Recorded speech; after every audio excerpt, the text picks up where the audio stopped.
মেঘনাদবধ কাব্যের অন্যতম একটি কবিতা হচ্ছে বিভীষণের প্রতি মেঘনাদ। মাইকেলকে নিয়ে আর কি বলবো, মাইকেল কি তোমরা নিশ্চয়ই জানো। এই মেঘনাদবধ কাব্য যেই বছর প্রকাশিত হয়েছে 1861 সালে, সেই বছর রবীন্দ্রনাথের জন্ম। শিক্ষার্থী বন্ধুরা, মজার ব্যাপার হচ্ছে ওই জায়গায় যে মেঘনাদবধ কাব্যের লেখক মাইকেল মধুসূদন দত্ত সম্পর্কে তোমাদেরকে 1 মিনিট কথা বলো, বেশি না, 1 মিনিট অথবা 50 সেকেন্ড, একটু মনোযোগ সহকারে শোনো। 1824 সালে ওনার জন্ম যশোর জেলার সাগরদাড়ি গ্রামে, বিখ্যাত দত্ত পরিবারে। উনি এই ভদ্রলোক একটি জামা দুবার পরতেন না, অনেক বড় লোকের সন্তান ছিলেন। বাবা রাজনারায়ণ দত্ত কলকাতার বিখ্যাত উকিল, আইন ব্যবসায়ী ছিলেন। মা জাহ্নবী দেবী, এবং তিনি যখন হিন্দু কলেজে পড়তেন এবং অনেক টাকা বৃত্তি পেতেন, প্রায় তিনি 8টি ভাষায় পারদর্শী ছিলেন। শিক্ষার্থী বন্ধুরা, সেই সময় বিশেষ করে অত্যন্ত মেধাবী ছিলেন। এবং এই ভদ্রলোকের জন্ম আগে বলেছি 1824 সালে। বাংলা সাহিত্যের কি করেন নাই উনি, আমি একটু করে হিসাব দিই তোমাদেরকে। বাংলা সাহিত্যের প্রথম মহাকাব্যের রচয়িতা মাইকেল, বাংলা সাহিত্যের প্রথম আধুনিক কবি মাইকেল। কেন জানো?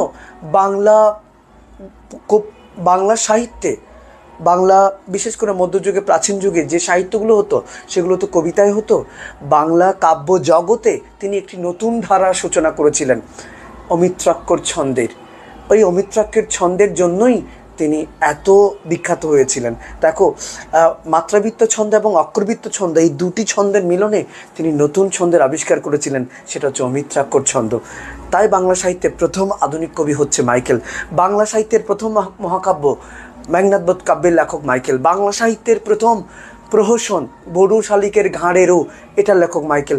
বাংলা সাহিত্যের প্রথম অমিত্রাক্ষর ছন্দের রচয়িতা মাইকেল। বাংলা সাহিত্যে প্রথম সনেটের রচয়িতা মাইকেল। বাংলা সাহিত্যে প্রথম নাটক শর্মিষ্ঠার লেখক মাইকেল। বাংলা সাহিত্যের প্রথম ট্র্যাজেডি নাটক, সার্থক ট্র্যাজেডি নাটক কৃষ্ণকুমারীর লেখক মাইকেল। বাংলা সাহিত্যের আধুনিক কবি মাইকেল। নিশ্চয়ই বুঝতে পারছো শিক্ষার্থী বন্ধুরা, মাইকেলকে নিয়ে আজকে আলোচনা করব। শুরুতে আমরা বিভীষণের প্রতি মেঘনাদ পড়ব। একটু লিখতে চাচ্ছিলাম এখানে, আমাকে, আচ্ছা সেখানে, ইয়েস। শিক্ষার্থী বন্ধুরা, আজকের কবিতার নাম হচ্ছে বিভীষণের প্রতি মেঘনাদ। একটু জুম করতে যাচ্ছিলাম।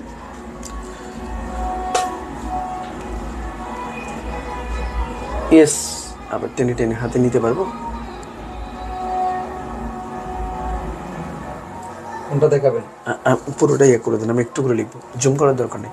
শিক্ষার্থী বন্ধুরা একটু ওকে, তোমরা ছবিটা যদি কমও দেখা যায়, ছবিটা যদি তোমরা কমও দেখতে পাও, সমস্যা নেই, আমি তোমাদেরকে এটা গ্রুপে অবশ্যই দিয়ে দিব। আজকে যে লেকচারটা হবে এক্সট্রা, তোমাদের যে বইয়ের বাইরে এক্সট্রা যে লেকচার, এই অংশগুলো তোমাদেরকে আমরা পিডিএফ আকারে দিয়ে দিব, কবিতার ব্যাখ্যা সহ পিডিএফ আকারে দিয়ে দিব। আশা করি তোমাদের উপকার হবে। শিক্ষার্থী বন্ধুরা, আজকের কবিতার নাম হচ্ছে বিভীষণের প্রতি মেঘনাদ। সরি, একটু খেয়াল করো, বিভীষণের প্রতি মেঘনাদ, একটু মনোযোগ সহকারে খেয়াল করো। বিভীষণের প্রতি মেঘনাদ, একটু খেয়াল করো। একটু করে আমি একটু ঘটনা বলে ফেলি। প্রথম 5 মিনিট আমি তোমাদের কাছ থেকে চেয়ে নিব, কারণ এই অংশটা না জানলে তোমরা কবিতার আগা মাথা কিছুই বুঝবে না। দেখো শিক্ষার্থী বন্ধুরা, একটু করে খেয়াল করে দেখো, এখানে হচ্ছে মেঘনাদ কার প্রতি অনুরোধ জানাচ্ছে? বিভীষণের প্রতি।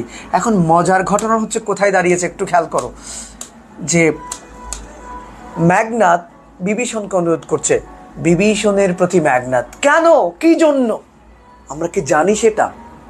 জানি না। তাহলে যদি জানতে চাও, তোমাদেরকে একটু রাম রাবণ যুদ্ধটা দেখে আসতে হবে। শিক্ষার্থী বন্ধুরা, এটা হচ্ছে, তোমরা জানো মেঘনাদবধ কাব্যের 9টি স্বর্গ। মেঘনাদবধ কাব্য নেওয়া হয়েছে, মেঘনাদবধ কাব্যের কাহিনী নেওয়া হয়েছে রামায়ণ থেকে। এগেইন আই রিপিট, মেঘনাদবধ কাব্যের কাহিনী নেওয়া হয়েছে রামায়ণ থেকে। রামায়ণে রামের গুণকীর্তন করা হয়েছে, কিন্তু মেঘনাদবধ কাব্যে রামকে বানানো হয়েছে ভিলেন, মেঘনাদ এবং রাবণদেরকে বানানো হয়েছে দেশপ্রেমিক নায়ক। শিক্ষার্থী বন্ধুরা, একটা জিনিস তোমাদেরকে মাথায় রাখতে হবে, যারা সনাতন ধর্মাবলম্বী আছো, আগেই বলেছি, বিদ্যুৎ দিচ্ছি, আপনারা ধর্মীয় দৃষ্টিকোণ থেকে দেখবেন না, কারণ মাইকেল এটা লিখে হিন্দু ধর্মের রোষানলে পড়েছিলেন। আমি সেদিকে যেতে চাচ্ছি না, খেয়াল করো। মেঘনাদের চাচা হচ্ছে বিভীষণ। এই হচ্ছে আলেমের ঘরের জালেম। একটু খেয়াল করো, মেঘনাদের চাচা হচ্ছে বিভীষণ, আর বিভীষণের ভাইপো হচ্ছে, শিক্ষার্থী বন্ধুরা, এই বিভীষণের ভাইপো হচ্ছে মেঘনাদ। একটু খেয়াল করবে এদের সাথে সম্পর্কটা কি। তাহলে মেঘনাদের চাচাকে বিভীষণ, একটা এমসিকিউ রেডি হয়ে গেছে। মেঘনাদের চাচা হচ্ছে বিভীষণ, আর বিভীষণের ভাইপো বড় ভাইয়ের ছেলে হচ্ছে মেঘনাদ। তাহলে শিক্ষার্থী বন্ধুরা, মেঘনাদ কেন তার চাচার প্রতি অনুরোধ জানাচ্ছে, কেন আমরা জানি না। যদি জানতে চাও আমাদেরকে যেতে হবে রাম রাবণ যুদ্ধে। একটু বলে রাখি, মেঘনাদ কাব্যে 9টি স্বর্গ, একটি স্বর্গের নাম হচ্ছে ষষ্ঠ স্বর্গ, ষষ্ঠ স্বর্গের নাম হচ্ছে বধ পর্ব। শিক্ষার্থী বন্ধুরা, বধ শব্দের অর্থ হচ্ছে হত্যা করা, স্বর্গ মানে ভাগ, স্বর্গ মানে ওই যে তোমরা হ্যাভেন ভাবো সেটা নয়। তাহলে আমি একটু বলে রাখছি, মেঘনাদ বধ কাব্যের 9টি স্বর্গ, একটি স্বর্গের নাম হচ্ছে ষষ্ঠ স্বর্গ, ষষ্ঠ স্বর্গের শিরোনাম হচ্ছে বধ পর্ব। সেই বধ পর্বে অনেকগুলো কবিতা আছে, সেই বধ পর্বের অন্যতম সেরা একটা কবিতার নাম হচ্ছে বিভীষণের প্রতি মেঘনাদ। সম্পর্কটা হচ্ছে চাচা ভাইপো। মেঘনাদ কেন তার চাচার প্রতি অনুরোধ জানাচ্ছে, যদি সেটা জানতে হও চলো আমার সাথে রাম রাবণ যুদ্ধে। আমি সংক্ষিপ্ত আকারে ঘটনাগুলোটা বলবো। দেখো শিক্ষার্থী বন্ধুরা, একটু খেয়াল করো সবাই, এটা হচ্ছে লঙ্কাপুরী, এটা পুরোটাই ভারতবর্ষ। একটু খেয়াল করো, এটা পুরোটাই হচ্ছে ভারতবর্ষ। ভারতবর্ষের অন্যতম একটি রাজ্য হচ্ছে লঙ্কাপুরী, যেটাকে আমরা বলি স্বর্ণলঙ্কা, রাবণের দেশ। সেই রাবণের দেশের রাজা মহারাজা তিনি হচ্ছেন রাবণ। এরা জাতে রাক্ষস, এরা জাতে কি একটু পরিচয় করিয়ে দিচ্ছি আমি এক্ষুনি। স্টার্টিং পয়েন্টটা নিয়ে আসবো, কেন অনুরোধ জানাচ্ছে, কেন মিনতি জানাচ্ছে, 5টা মিনিট ধৈর্য ধরতে হবে। রাক্ষসপুরী রাজা হচ্ছে রাবণ, তারা জাতে রাক্ষস, তারা অগ্নি দেবতায় বিশ্বাসী, বংশে তারা রাজবংশ। রাবণের মা ইনি হচ্ছেন নিকষা সতী। সকালবেলা অনেকেরই কষা হয়, এই কষা সেই কষা নয়, এ হচ্ছে নিকষা সতী। উনি হচ্ছেন রাবণের আম্মা, রাজমাতা। আবার আসো, রাবণের আবার 2 ছেলে, এটা পোলা তো নয় তো সত, এগুলো আগুনের গুলা। বড় ছেলের নাম হচ্ছে বীরবাহু, শ্রেষ্ঠ বীর। ছোট ছেলের নাম হচ্ছে মেঘনাদ, যাকে বলা হয়েছে এখানে অরিন্দম, বাসবত্রাস এখানে বলা হয়েছে ওনাকে, এবং ইন্দ্রজিৎ। চলো শিক্ষার্থী বন্ধুরা, তার 2 ছেলে, এবং রাবণের আবার 2 ভাই, মেজোটা হচ্ছে কুম্ভকর্ণ, ছোটটা হচ্ছে বিভীষণ। এই হচ্ছে আলেমের ঘরের জালেম। এরা অগ্নিদেবতায় বিশ্বাসী ছিল, কিন্তু এই ভগবান রামের ভক্ত হয়ে গেছিল পরে, সেটা আমরা জানবো। এইদিকে আরেকটা রাজ্য অযোধ্যা, তোমরা বুঝতে না পারলেও একটু খেয়াল করবে, পরে আমি গ্রুপ দিয়ে দিব। অযোধ্যার রাজা হচ্ছে দশরথ। দশরথের 3 বউ তোমরা নিশ্চয়ই জানো, সাথে থাকতো তার 3টা। শুনেছি ন্যাড়া বলে একবার বেলতলায় যায়। উনি এতবার কেন গেলেন সেটা আমার কাছ থেকে জানতে চাইও না। ওনার 3 বউয়ের 4 ছেলে। বড় বউয়ের নাম হচ্ছে কৌশল্যা, ওনার ছেলে হচ্ছে রাম। মেজোটা হচ্ছে কৈকেয়ী, ওনার ছেলে হচ্ছে ভরত, ভরতের নাম অনুসারে ভারত হয়েছে। তারপরে ছোট বউয়ের নাম হচ্ছে সুমিত্রা, সুমিত্রার 2 ছেলে, একটা হচ্ছে লক্ষণ আর একটা হচ্ছে শত্রুঘ্ন। শিক্ষার্থী বন্ধুরা একটু খেয়াল করো, রাজা দশরথের ছেলে হচ্ছে রাম, এরা রঘুবংশ, যাতে ভগবান বংশে রঘুবংশ। রঘুপতি রাঘব রাজা রাম, শুনো নাই? এর অন্য নাম হচ্ছে রাঘব, তার স্ত্রী সীতা, সীতা দেবী, মা হচ্ছে কৌশল্যা, তার সৎ ভাই হচ্ছে লক্ষ্মণ, লক্ষ্মণের মা হচ্ছে সুমিত্রা।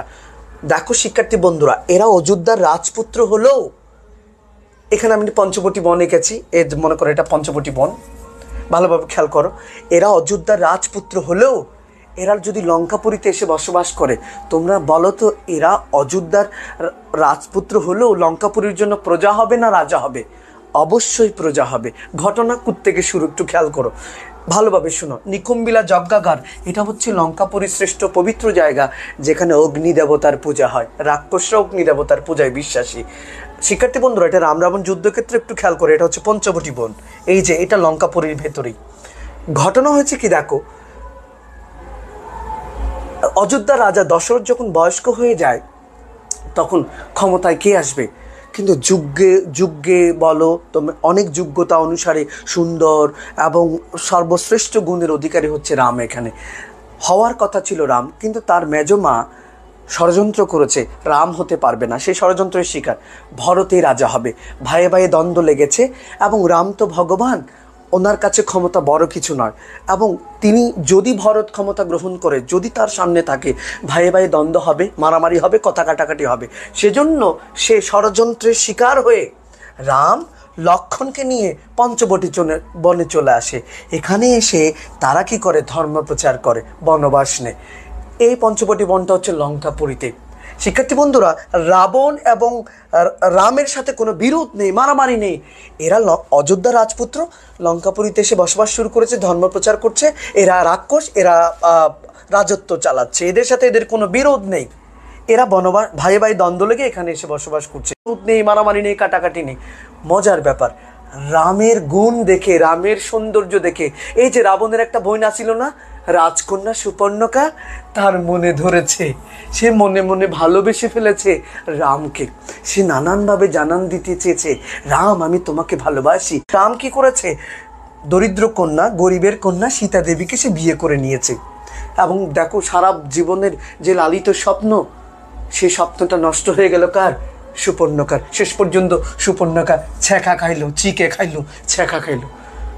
সুপর্ণকা যখন রামকে বিয়ে করতে পারেনি, রাম যখন সীতাকে বিয়ে করে নিয়েছে, মনে মনে সে খুব কষ্ট পেয়েছে।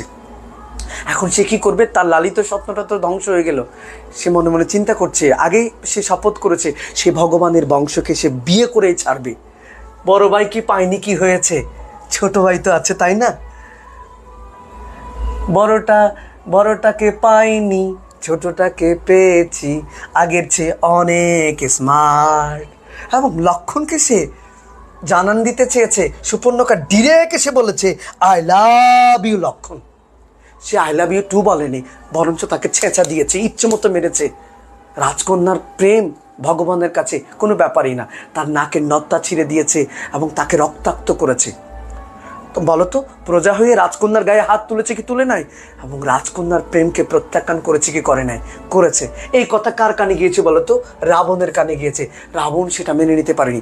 আমার রাজ্যে বসবাস করে আমার বোনকে অপমান, আমার গায়ে হাত, সে প্রতিশোধের আগুনে ধাউ ধাউ করে জ্বলছে। আমি ভগবানের বংশকে নির্বংশ করে ছাড়ব। তারই প্রেক্ষাপটে তিনি চলে গেলেন পঞ্চবটি বনে, মায়াদেবীর ছদ্মবেশ ধারণ করে। তারপর সেখানে রাম লক্ষ্মণকে না পেয়ে দুষ করেছে লক্ষ্মণ, শাস্তি দিবে, কান টানলে মাথা আসে, পুরো ভগবানের বংশকে সে নির্বংশ করে ছাড়বে। এবং পঞ্চবটি বনে গিয়ে ঘরের মধ্যে পাই কাকে? সীতা দেবীকে। সীতা দেবীকে সে কে কিডন্যাপ করে নিয়ে আসে কোথায়? রাজ দরবারে। বোনকে অপমানিত করেছে, তাই প্রতিশোধ নিতে এখানে এনে নানানভাবে সে ব্লাবলা করেছে, তাকে নির্যাতন করেছে, নিপীড়ন করেছে, এবং তাকে নির্যাতন করেছে, নিপীড়ন করেছে, ব্লাবলা করছে। এখানে একজন রামের ভক্ত আছে কিনা? নাই। কে? আলেমের ঘরের জালেম বিভীষণ।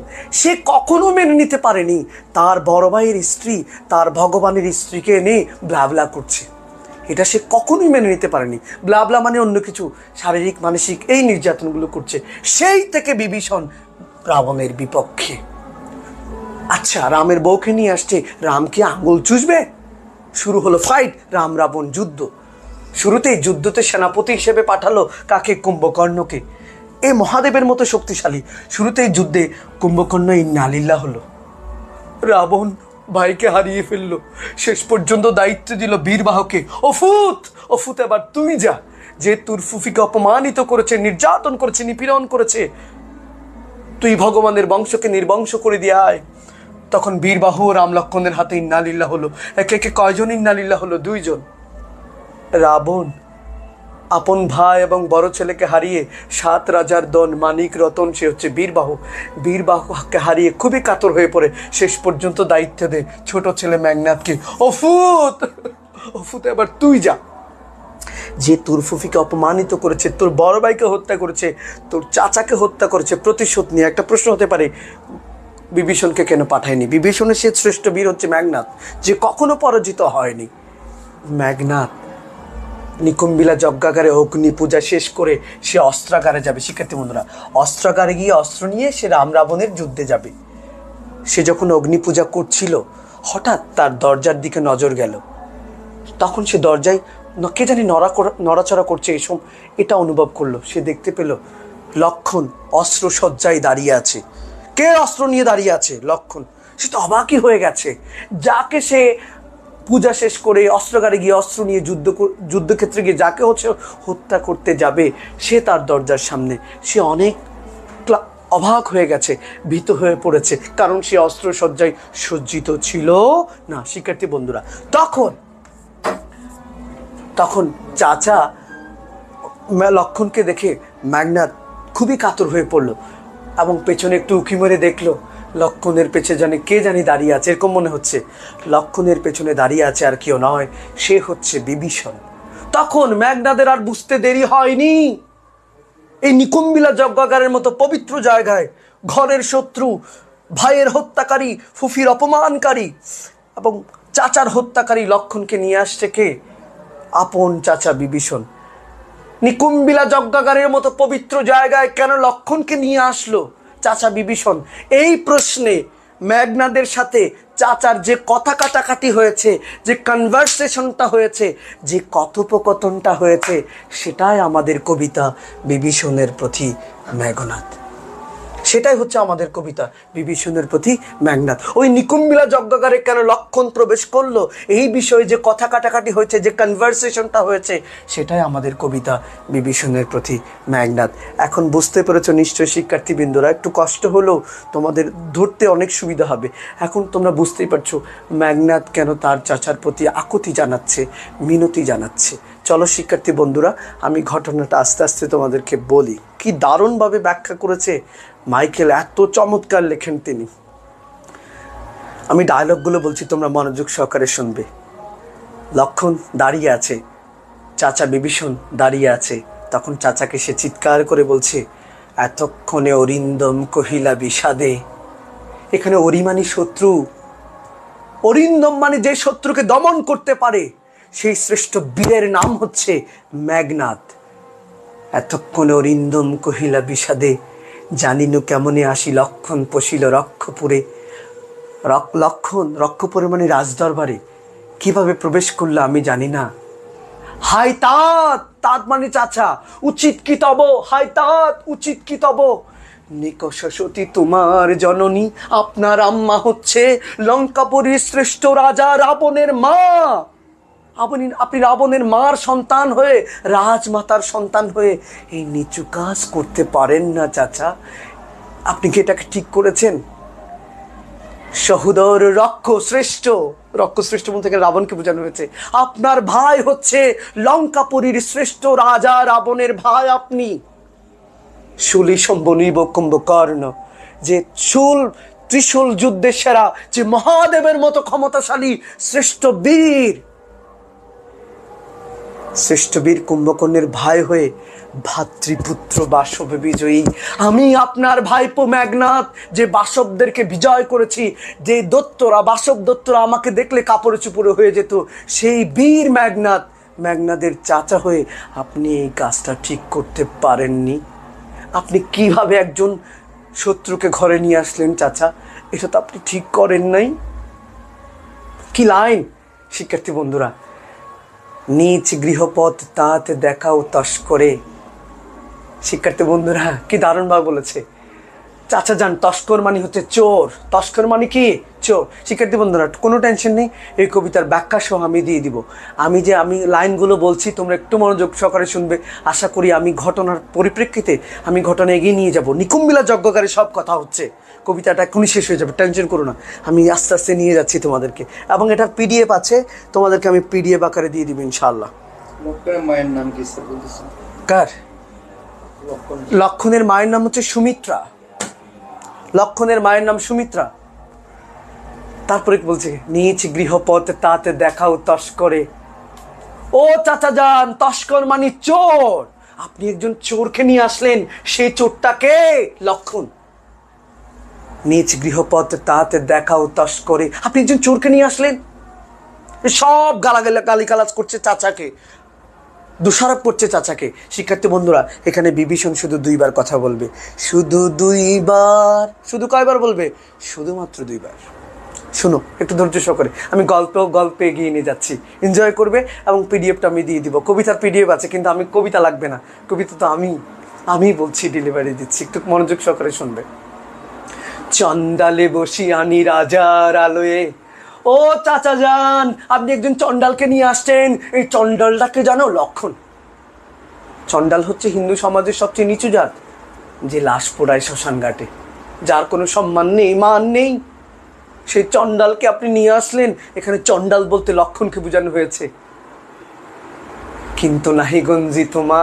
এই গঞ্জি মানে এই গঞ্জি নয়, এই গঞ্জি মানে দোষারোপ, তিরস্কার। চাচা যান, আপনাকে আমি তিরস্কার করতে পারবো না। আমি দেখতে পারবো?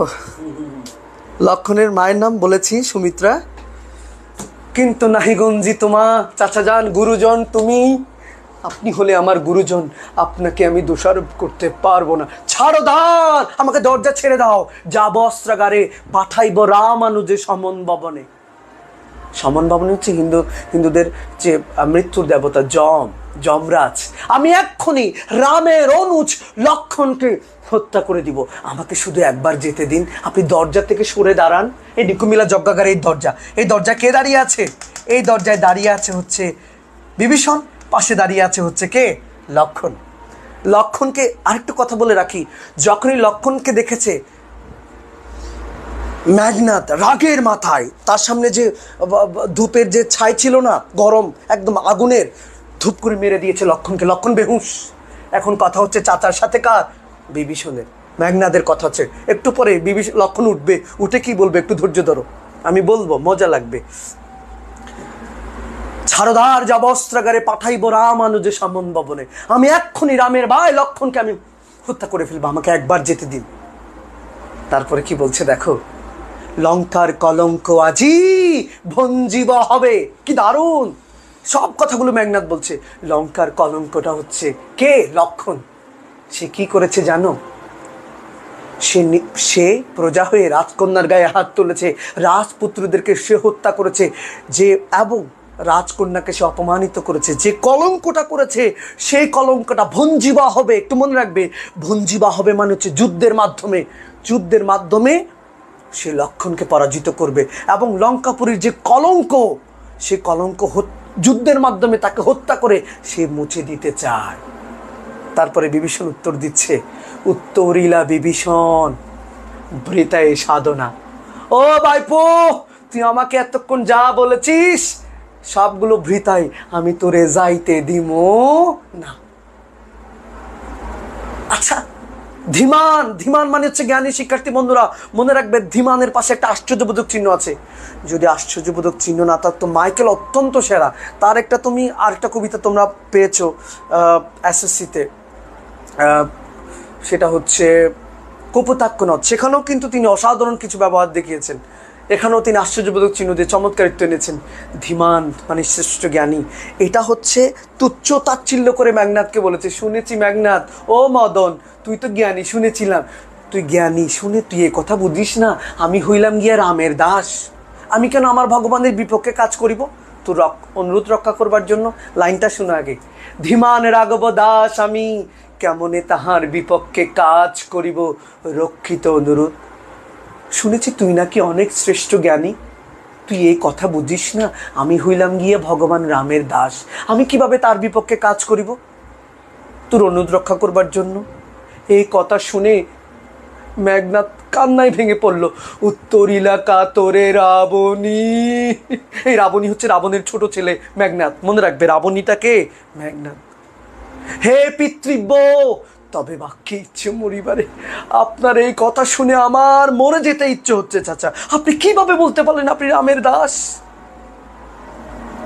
হে পিতৃব্য, তবে বাক্যে ইচ্ছে মরিবারে। আপনার এই কথা শুনে আমার মরে যেতে ইচ্ছে হচ্ছে চাচা। আপনি কিভাবে বলতে পারলেন আপনি রামের দাস? আপনি কিভাবে বলতে পারলেন আপনি রামের দাস? তারপরে কি বলছে দেখো, কে বা সে অদম রাম। চাচাকে বুঝাতে গিয়ে তিনি বলছেন, আগে বাংলা তর্জমাটা করে দিই, তারপরে বইয়ের লাইনটা বলবো। চাচা যান, আকাশের চাঁদ দেখেছেন? আকাশের চাঁদ তো আকাশে সুন্দর মানায়, সে কখনো ধুলাবালির সাথে গড়াগড়ি দেয় না। আপনি কেন ধুলাবালির সাথে গড়াগড়ি দিচ্ছেন? এই ধুলাবালিটাকে লক্ষণ যত গালিগালাজ আছে সবগুলো তাকে নিয়ে করবে। প্রথমে বলেছে কি চোর, পরে বলছে চণ্ডাল, তারপরে বলছে কলঙ্ক, এখন বলছে আবার কি ধুলাবালি। লাইনটা শোনো, স্থাপিলা বিদুরে বিধি স্থানুল ললাটে। ওই নিশ্চল, স্থান মানে নিশ্চল আকাশে, বিদুরে মানে চাঁদ, বিধি মানে আল্লাহ। আল্লাহ ওই দূর আকাশ, ঈশ্বর দূর আকাশের চাঁদটাকে তৈরি করেছে, চাঁদটাকে সেখানে সুন্দর মানায়। সে কখনো যায় কি শশী, ভূতলে শশী গড়াগড়িয়ে দুলায়, আকাশের চাঁদটা কি ধুলাবালির সাথে গড়াগড়ি খেলে? কখনোই তো খেলে না। অর্থাৎ আপনি হলেন উঁচু জাত, আপনি হলেন রাজ পরিবারের সন্তান, আপনি কিভাবে এই নিচু জাতের সাথে গড়াগড়ি দিচ্ছেন? এটা কখনো মানায় না। তারপরে লাইন কি বলছে দেখো, কি দারুণভাবে বলছে, কে বাসে অদম রাম, স্বচ্ছ সরোবরে পঙ্কজ কাননে রাজহংস খেলি যায় কি সে কবু প্রভু পঙ্কিল সলিলে শৈবালের দাম। আগে বাংলা তর্জমাটা শুনতে ভালো লাগবে।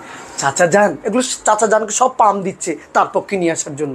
চাচা যান, আপনি রাজহংস দেখেছেন? হাসে রাজা, সে তো হাসে রাজা, সে কখনোই সে পদ্মফুলের বাগানে, পঙ্কজ মানে হচ্ছে পদ্মফুলের বাগান, পদ্মফুল পানিতেই ফোটে, পদ্মফুলের বাগানে সে ঘুরে বেড়ায়, খেলা করে, সে কখনোই কচুরিপানার কাদার সাথে ডলাডলি করে না। আপনি কেন কাদার সাথে ডলাডলি করছেন? এই কাদাটা কে যেন লক্ষণ। আরো কি লাইন বলেছে শোনো, ওহ চমৎকার, কি পাম দিচ্ছে রে চাচাকে বলছে, হে বীর কেশরী, মৃগেন্দ্র কেশরী, সম্বাসে শ্রীকালে মিত্র ভাবে। কি দারুণ লাইন। আগে ব্যাখ্যাটা শুনলে চাচা যান, আপনি বনের রাজা সিংহকে দেখেছেন? সে তো বনের রাজা, সে তো একাই 100। সে যে বনের রাজা, তার একটা কেশর আছে, চিহ্ন আছে, এই যে কেশর আছে, সে তো একাই 100। তার সাথে তো ইয়েলের সাথে বন্ধুত্ব করা লাগে না, তার সাথে শিয়ালের সাথে বন্ধুত্ব করা লাগে না। এই জন্য বলেছে, মৃগেন্দ্র কেশরী, হে বীর কেশরী, সম্বাসে শ্রীকালে মিত্র ভাবে।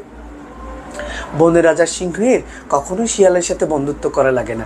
আপনি কেন শিয়ালের সাথে বন্ধুত্ব করলেন? এই শিয়ালটা হচ্ছে কে? লক্ষণ যখন উঠে বলল, মেঘনাথকে বলল, মেঘনাথ তো অস্ত্র সজ্জায় সজ্জিত ছিল না, মেঘনাথ আসো খেলা হবে, আমার সাথে ফাইট করো। ওমা, চাচাকে তিনি বললেন, কহে হে মহারথী, এ কি মহারথী প্রথা? বীরদের একটা প্রথা আছে, তার যদি অস্ত্র না থাকে সে অস্ত্র ফেলে দিবে, এমনি ফাইট করবে, কিন্তু সে অস্ত্র সজ্জায় সজ্জিত। আমি মেঘনাথ তো অস্ত্র সজ্জায় সজ্জিত নই। সে কিভাবে বলে, ক্ষুদ্রমতি নর সুর লক্ষণ হইলে অস্ত্রহীন যুদে সম্মুখ সংগ্রামে। কি দারুণ। দেখো, সে যদি বড় বীর হয়, সে যদি নিচু জাতের না হয় লক্ষণ, সে আমাকে কিভাবে বলে, আমি বলে তার সাথে বিনা অস্ত্রে ফাইট করতাম, খেলতাম। নাহি শিশু লঙ্কাপুরে শুনি না হাসিবে কথা। লঙ্কাপুরের একটা ছোট লেদা বাচ্চাও এই কথাটা শুনে হাসবে। কোন কথাটা? আমি মেঘনাথ বলে কার সাথে?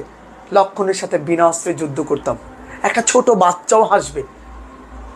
ছাড়পদ, কোন দেবা বলে দেখি আজ সুমিত্রার কুমিতি, সুমিত্রার সন্তান লক্ষণ কিভাবে আমাকে পরাজিত করে সেটা আমি দেখে নিব, শুধু আমাকে একবার যেতে দিন চাচা যান। আচ্ছা শিক্ষার্থী বন্ধুরা, এতক্ষণ সব কথাগুলো কোথায় হচ্ছে? কবিতার কোথাও নিকুম্বিলার কথা এখনো আসেনি, অনেক পরে আসবে। সবগুলো নিকুম্বিলা যজ্ঞাগারে হচ্ছে। নিকুম্বিলা যজ্ঞাগারে আমাদের মেঘনাদের মৃত্যু পর্যন্তই আমাদের আজকের কবিতা। তারপরে শেষ, তারপরে আমি মেঘনাদ বোধ দিয়ে শুরু করছি, মেঘনাদ বোধ দিয়ে শেষ করব। আমার অনেকগুলো প্রশ্ন তোমাদের জন্য আমি করব, একটু মনোযোগ সহকারে শুনবে। আমি লাইনগুলো তোমাদেরকে প্রপারলি দেওয়ার চেষ্টা করছি।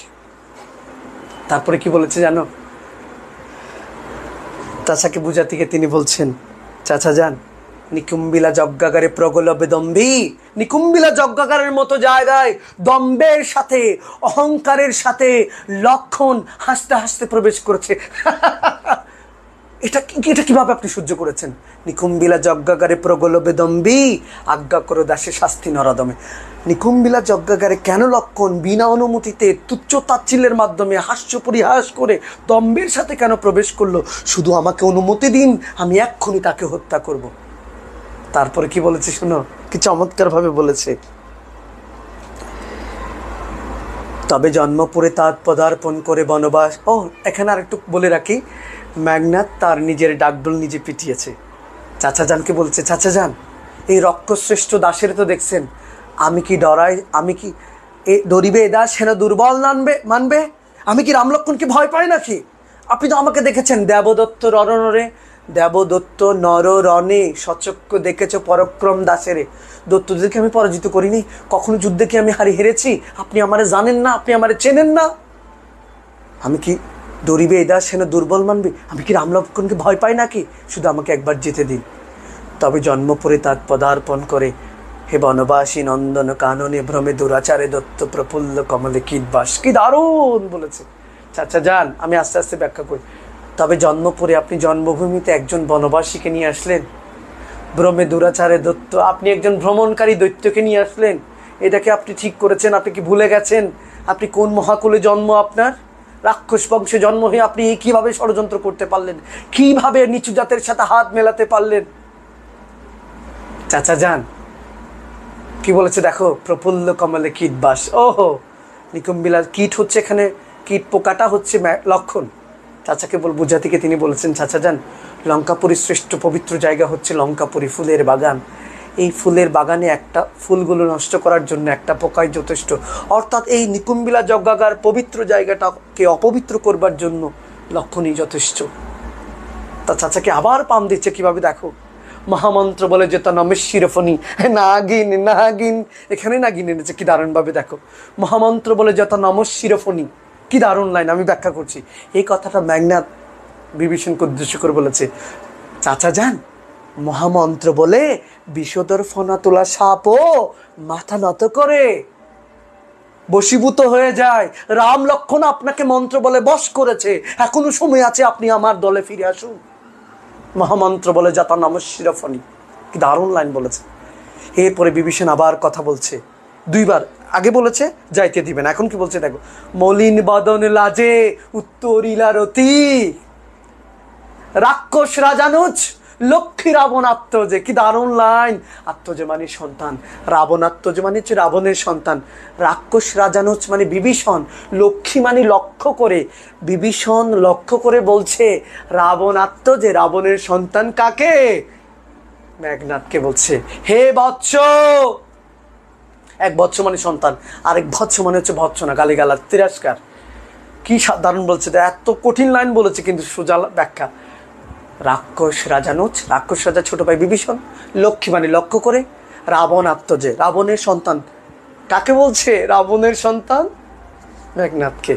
হে বৎস, বৃথা বৎস মোরে, শুধু শুধুই তুমি আমাকে দোষারোপ করছো, নিজ কর্মদোষে হাই মজাইলা, এ কনক লঙ্কা রাজা মজিলা। আপনি, তুমি এবং তোমার আব্বা মিলে যে পাপ করেছো, সেই পাপের দায়ভার কেন আমি নিব? তোমাদেরকে কে বলেছিল ভগবানের স্ত্রীকে এনে ব্লাবলা করতে? তার কাছে মনে হয়েছে ভগবানের স্ত্রীকে এনে যে তারা অত্যাচার করেছে সেটা পাপ হয়েছে, তার কাছে মনে হয়েছে পাপ হয়েছে, সেটাই সে প্রতিবাদ করছে। এই পাপের কারণে লঙ্কাপুরী একদিন ডুবে যাবে। বসুধা যেমতে ডুবেছে লঙ্কা কাল সলিলে, একদিন পৃথিবী থেকে মহাপ্রলয় আসবে, সেই প্রলয়ে লঙ্কাপুরী ডুবে যাবে। তাই আগে ভাগে আমি টের পেয়েছি, রাঘবের পদাশ্রয়ে রক্ষার্থে থে আমি পরদুষে কে চাহে মজিতে। কি দারুণ বলেছে দেখো, থে মানে নিজেই, তাই আমি রামের ছায়াতলে আশ্রয় নিয়েছি। তুমি এবং তোমার আব্বার দোষ কেন আমি নিব? সেই পাপের ভার আমি নিতে পারবো না, পারবো না আমি। এই কথা শুনে মেঘনাদ আরো রেগে গেল। রুশিলা বাসবত্রাস, শিক্ষার্থী বন্ধুরা, বাসবত্রাস মানে হচ্ছে বাসবের ভয়ের কারণ, সে হচ্ছে মেঘনাদ। তার রাগ কেমন জানো, মেঘের সাথে মেঘ যেমন ধাক্কা লাগলে গর্জে উঠে, আওয়াজ হয়, ঠাড়া পড়ে, ঠাড়ার মতো তার আওয়াজ, বিজলি চমকায়, এরকম। নিশিতম্বরে মন্দ্রে জিমতেন্দ্র কপি, মেঘের আওয়াজের মতো চিৎকার করে উঠল, হে কহিল বীরেন্দ্র বলি, নট বাহুবলি, কহিল বীরেন্দ্র বলি, ধর্মপথগামী রাক্ষস রাজানুজ, কোন ধর্ম মতে শুনি? রাক্ষস রাজার ছোট ভাই বিভীষণ, কোন ধর্ম মতে শুনি? জ্ঞাতিত্ব, রক্তের সম্পর্ক, ভ্রাতৃত্ব, ভয়ের সম্পর্ক, জাতিত্ব, জাতের সম্পর্ক, এই সকলেই দিলা জলাঞ্জলি। আপনি কিভাবে পারলেন? আপনি ভাইয়ের সম্পর্ক, রক্তের সম্পর্ক, জাতের সম্পর্ক কিভাবে আপনি বিসর্জন দিলেন? আমাকে একটু বুঝাই বলেন এই দাসকে। ও আমার চাচা, আপনি চাচা হয়ে কিভাবে সহ্য করছেন? আমি ভাইপো হয়ে সহ্য করতে পারছি না। তারপরে কি বলছে জানো? সব কিছুর পাম্পিং ছিল। হ্যাঁ, চাচাকে বুঝাচ্ছে, সব কথা চাচাকে বুঝাচ্ছে। কিন্তু আমাদের বাচ্চারা এই স্টোরিটা না পারলে তো কিছুই বুঝবে না। এখন সে পুরো রেফারেন্স জানে কেন সে মিনতি করছে, তার কাছে আয়নার মতো পরিষ্কার, প্রত্যেকটা প্রশ্নের অ্যান্সার দিতে পারবে। চাচাকে মিনতি করতে গিয়ে তিনি বলছেন, চাচা যান, কিন্তু নাহি গঞ্জিত মা, আপনাকে আমি দোষারোপ করতে পারবো না। শাস্ত্রীর কথা আপনি ভুলে গেছেন। শাস্ত্রীর কথাটা একটু শোনাই তোমাদেরকে। মনে করো যে উনি বলছেন, আমি আপনার ভাইপো, আমি মদন, আমি কিছু জানি না, আমি বোকা, রাম লক্ষ্মণ আপনার কাছে অনেক জ্ঞানী। তাহলে শাস্ত্র বলে আপনি আমার ব্লাড, আপনি আমার রক্ত, আপনি তো আমার পক্ষে নেবেন। সেজন্য বলছে দেখো, শাস্ত্র বলে নির্গুণ স্বজন শ্রেয়। আপনজন যদি নির্গুণ হয়, পরজন যদি শ্রেষ্ঠ জ্ঞানী হয়, নির্গুণ স্বজন শ্রেয় পর পর সদা। কি দারুণ লাইন! হচ্ছে আপনজন পরজন যদি শ্রেষ্ঠ জ্ঞানী হয়, রাম লক্ষ্মণ আপনার কাছে শ্রেষ্ঠ জ্ঞানী হলো, আমি আপনার ভাইপো, আপনার ব্লাড, আমি কম জ্ঞানী, নির্গুণ হলো, আপনি তো আমার পক্ষে নেবেন। সেই কথা আপনি ভুলে গেছেন। কিন্তু নাহি গঞ্জিত মা, আপনাকে আমি দোষারোপ করবো না চাচা। কেনই হে পিতৃব্য বর্বরতা কেনই বা না শিখিবে? আপনি কেন বর্বর হবেন না? আপনি কেন খারাপ হবেন না? আপনি কেন খারাপ পথে যাবেন না? গতি যার নিঃসহ নিঃস্বে দুর্মতি। আপনি তো মন্দের সাথে মিশেছেন, আপনি তো নিচু জাতের সাথে মিশেছেন, আপনার পরিণতি কীরকম হবে? আপনি তো খারাপ হবেনই। এই কথা বলবার পরে শিক্ষার্থী বন্ধুরা, লক্ষণ পেছন থেকে মেঘনাদকে আক্রমণ করে। মেঘনাদ মৃত্যুর কোলে ঢলে পড়ে। আমাদের কবিতাটা শেষ হয়ে যায়। কিন্তু দেখো, নিকুম্বিলা যজ্ঞাকারে যে সংলাপ শুরু হয়েছিল, মেঘনাদকে হত্যার মধ্যে দিয়ে কবিতা শুরু হয়। কিন্তু আমি শুরু করেছি মেঘনাদ বধ দিয়ে, শেষ করব মেঘনাদ বধ দিয়ে। তারপরে কি হয়? রাবণ সবাইকে হারিয়ে ফেলে, মেঘনাদকে হারিয়ে ফেলে, কাতর হয়ে পড়ে, আমি নিজেই যুদ্ধে যাব। রাম লক্ষ্মণের হাতে রাবণও বধ হয়ে যায়। ক্ষমতা চলে আসে রামের হাতে। মেঘনাদ বধ কাব্যের মূল সুর জানো কি? ক্ষমতা কিভাবে প্রজাদের হাত থেকে রাজাদের হাতে চলে যায়, ক্ষমতা কিভাবে প্রজাদের হাত থেকে রাজাদের হাতে চলে যায়, এটা হচ্ছে মেঘনাদ বধ কাব্যের মূল সুর। শেষ পর্যন্ত ক্ষমতা চলে আসে রামের হাতে, রাবণের বংশ ধ্বংস হয়ে যায়। বিভীষণের কি হয়েছিল শুনতে চাও না? বিভীষণ আর রামের ছায়া তুলেছিল। রাম তাকে একটি প্রদেশের প্রধান বানিয়ে